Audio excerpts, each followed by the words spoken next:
In today's math lesson, we're going to solve a quadratic equation using the quadratic formula.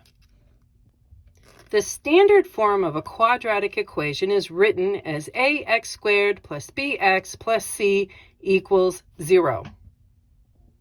After determining what the a, b, and c values are, we put them into the quadratic formula of negative b plus or minus the square root of b squared minus 4ac all over 2 times a, where I am really hoping that this portion inside of the square root of b squared minus 4ac looks very familiar.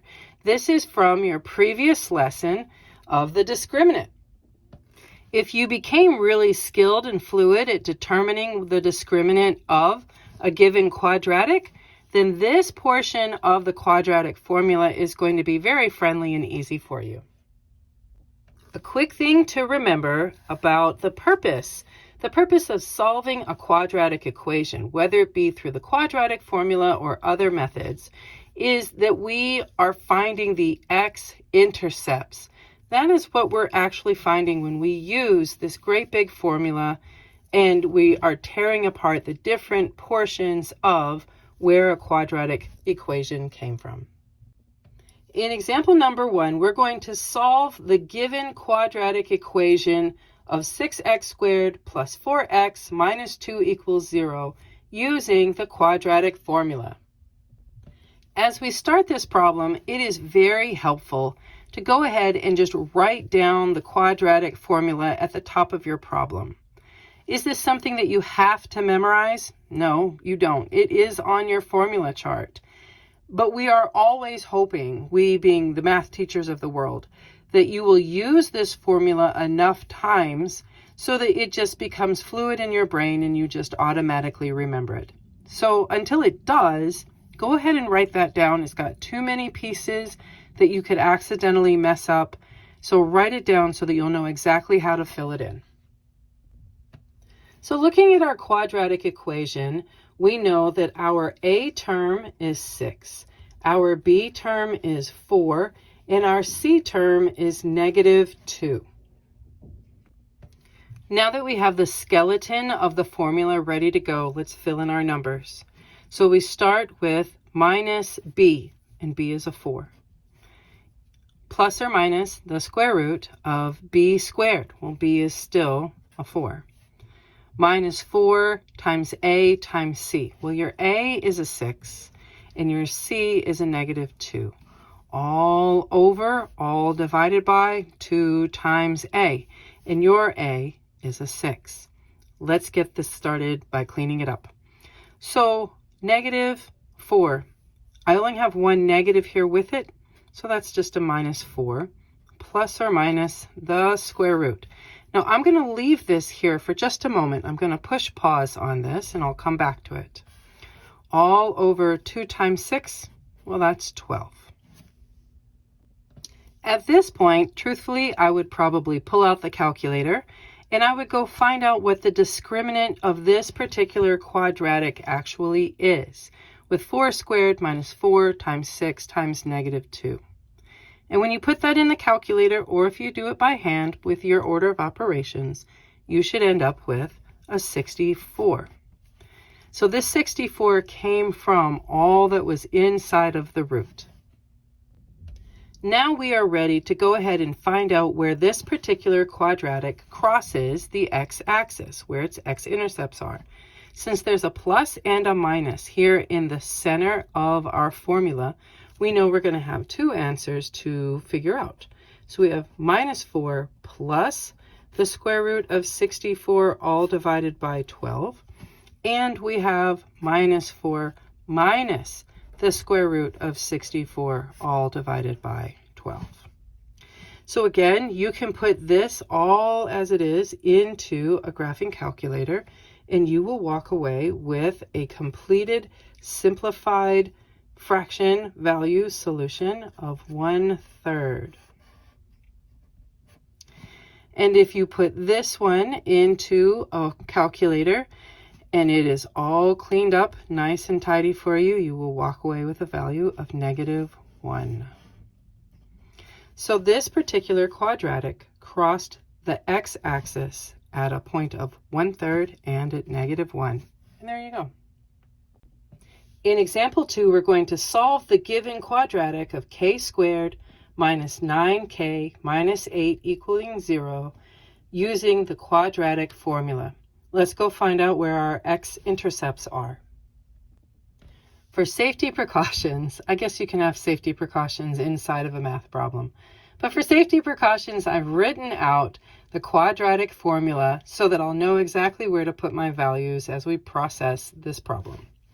So given our standard quadratic equation, we see that our a value is sitting in front of our x squared, and we know from all of our algebra skills that if there is not a coefficient showing, then it is an understood 1. B has a value of -9, and C has a value of -8.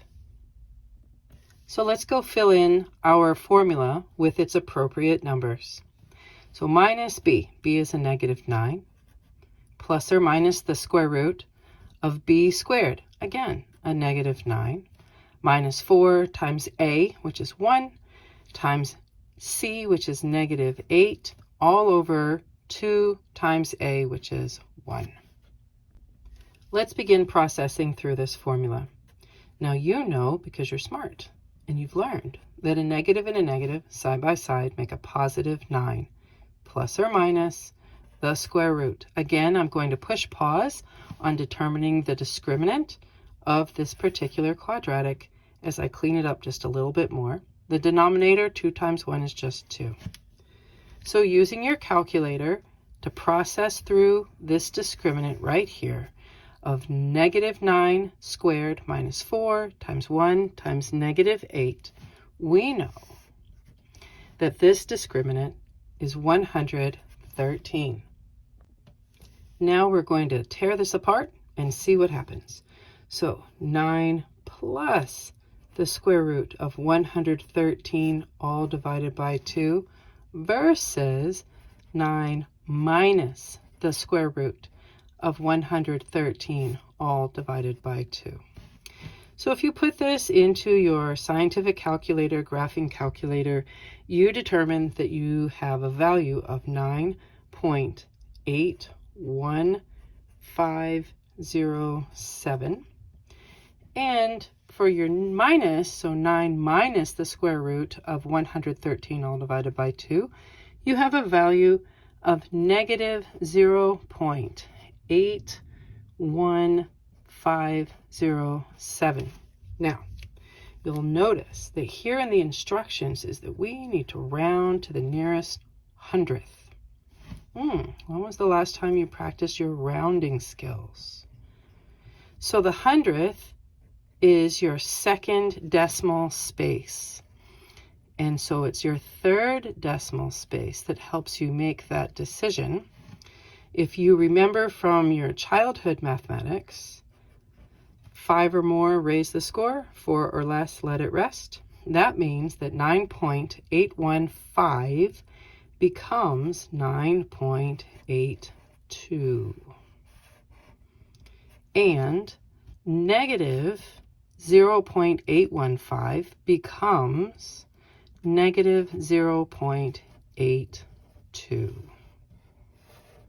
And this is where our given quadratic crosses the x-axis. And there you go. In example 3, we're going to solve the given quadratic equation of 9f squared plus 2f minus 5 equaling 0 using the quadratic formula. So looking at our given quadratic equation, a is 9, b is 2, and c is -5. And we have our formula up here as a guide ready to help us get this done. Let's fill in our formula. So our b value is 2. Our b value again is still 2. A is 9 and c is -5. And a on the denominator is still 9. As a result, we have just one negative here at the front of our quadratic. So I have negative 2 plus or minus a square root that we'll handle in just a few minutes, or moments, I guess, all over 2 times 9, which is 18. So now using your calculator to find the discriminant of this particular quadratic with 2 squared minus 4 times 9 times negative 5, we discover that the discriminant for this problem happens to be a very exciting 184. Let's use your graphing calculator to help us process through just the simple number manipulation that we have from our given quadratic, where we've got negative 2 plus or minus this 184 inside of a square root, all divided by 18. So with our negative 2 plus the square root of 184 over 18, we discover a value of 0.64248. And for negative 2 minus the square root of 184 over 18, we discover a value of negative 0.86470. Again, our instructions tell us that we need to round to the nearest hundredth. So let's do that, remembering that the hundredth is the second place value after the decimal, and it is the third place value that tells us if it will stay what it is or round up. So 5 or more, raise the score. 4 or less, let it rest. So this 0.642 is going to be rounded to become 0.64 because that 2 is 4 or less, let it rest. And this negative 0.864 is also 4 or less, let it rest, giving us a final value of negative 0.86. And here are the two places where a given quadratic cross the x-axis. And there you go. In example 4, we're going to solve the given quadratic equation of 2w squared plus 8w plus 8 equals 0 using the quadratic formula. Let's get started by determining our a, b, and c values. A is 2, b is 8, but c is also 8. Now let's go fill them into our formula. So in the b position, we put an 8, and again in the second b position, we put an 8. In the a position, we place our 2, and in the c position, we place another 8. And again, in our second a position, we place another 2. Let's clean it up. So negative 8, so that's just negative 8. Plus or minus the square root, we'll get back to the discriminant in just a moment, over 2 times 2, which is 4. Now let's take care of this discriminant. So the discriminant of 8 squared minus 4 times 2 times 8, as the case would be, is new to us. It's not some unknown weird number, it's 0. Let's go get our final answers. So I have negative 8 plus the square root of 0, all divided by 4, and I have negative 8 minus the square root of 0, all divided by 4. So let's see. Putting this into your scientific calculator, into your graphing calculator, we determine that negative 8 plus the square root of 0 divided by 4 gives us an answer of negative 2. Nice and clean. And as the case would be, negative 8 minus the square root of 0, all divided by 4, is also negative 2. Is that weird? No, not really, because we did not add or subtract anything to or from the negative 8. So we didn't change what was happening in the numerator of our equation because we were working with a 0. So that means that, sure, this particular quadratic equation is actually only going to touch the x-axis at one location, and that would be of negative 2. In our fifth and final example, we are going to again solve the given quadratic of 8v squared plus 8v plus 2 equals 0 using the quadratic formula. Here we go. Let's get started. So, a, b, and c values from our quadratic equation. A is 8, b is 8, and c is 2. So let's plug them into our quadratic formula. My b value, 8. Still an 8 for the second time I use my b value. My a value, also an 8, while c is a 2. And in my denominator, a for the second time is still an 8. Let's clean this up. So negative 8 plus or minus the square root of the discriminant, which we'll determine in a moment, all divided by 2 times 8, which is 16. So using your graphing calculator, using your scientific calculator, let's go determine what the discriminant actually is. And again, we find, a value of 0. Now let's analyze what happens with the plus and minus here in the center of our formula. We have negative 8 plus the square root of 0 divided by 16 versus negative 8 minus the square root of 0, all divided by 16. So when you put this into your calculator, negative 8 plus the square root of nothing, all divided by 16, ends up being negative 1/2. And if you have negative 8 minus the square root of nothing, all divided by 16, that will also equal negative 1/2 because we took away or added nothing to that negative 8. So this particular quadratic equation will also only touch the x-axis at only one location, and that is at negative 1/2. And there you go.